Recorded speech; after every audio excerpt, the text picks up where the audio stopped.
మామిడికాయ పప్పు చేస్తున్నా. కందిపప్పు కడిగి ఒక టీ గ్లాసు కందిపప్పు కడిగిన ఈ పట్టించిన పప్పు ఇందులో మామిడికాయ వేసి పప్పు చేస్తా. మామిడికాయ మంచిగా పొట్టు తీయాలి. పొట్టు తీసేస్తే మంచిగా ఉంటుంది టేస్ట్. కందిపప్పు మామిడికాయ సూపర్ ఉంటుంది టేస్ట్. ఇట్లా పొట్టు తీసి ముక్కలు ముక్కలు కడిగేసుకొని పప్పులు వేయాలి.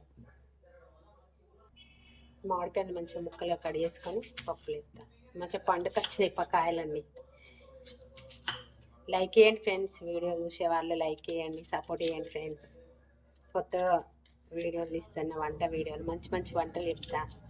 లైక్ చేసి సపోర్ట్ చేయండి ఫ్రెండ్స్. ఇవన్నీ ముక్కలు కట్ చేసుకొని పప్పులు వేసుకోవాలి. మంచిగా ఉంటుంది మామిడికాయ పప్పు. ఈజీగా వేసుకోవచ్చు మామిడికాయ పప్పు.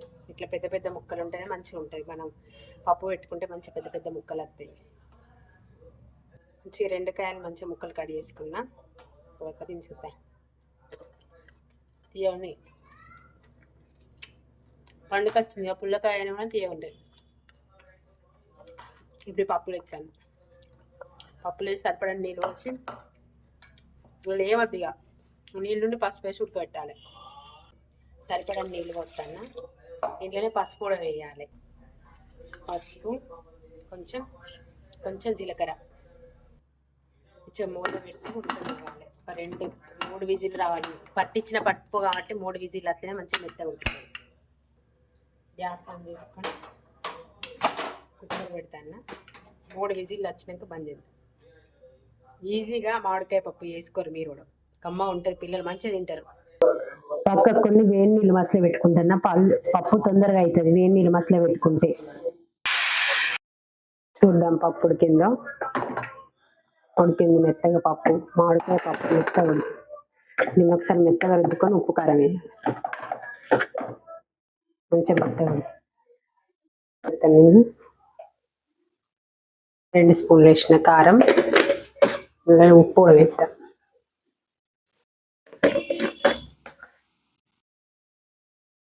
సరిపోయాను. మెత్తగా మంచిగా రుద్దుకోవాలి. రుద్దుకొని ఇలా వేడి నీళ్ళు పోయాలి.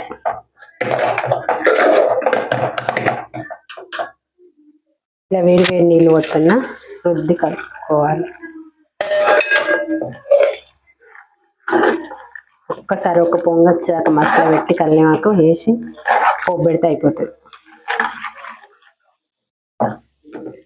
ఇప్పుడు ఇంట్లో కల్లేమాకు ఇస్తాను వేసి ఒక్క పొంగ వచ్చాక మసాలా పెట్టినాక మనం పోపు పెడదాం. మంచిగా మసులుతుంది పప్పు. పోపు పెడితే అయిపోతుంది. ఇటు పక్క పప్పు పోపు పెడదాం. కొంచెం ఆయిల్ వేసిన పప్పు మసులుతుంది సరిపోతుంది. ఆయిల్ వేడైంది. ఇందులోకి 2 మిరపకాయలు, కొంచెం జీలకర్ర, కొన్ని ఆవాలు, ఇందులోనే కొంచెం కరివేపాకు, కొంచెం మెంతి పొడి, కొంచెం పసుపు చాలు. ఇప్పుడు ఈ పోపు అందులో కలుపుకున్నా. పప్పులో కొంచెం పప్పు కూడా మొత్తం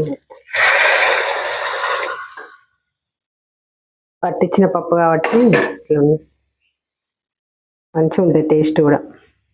అయిపోయింది. వేడి వేడి మామిడికాయ పప్పు అన్నంలోకైనా చపాతీలోకైనా తినచ్చు. మంచిగా ఉంటుంది మామిడికాయ పప్పు. బాయ్ అండి. లైక్ చేయండి, షేర్ చేయండి వీడియోని. ఈజీగా చేసుకునే వంటలు.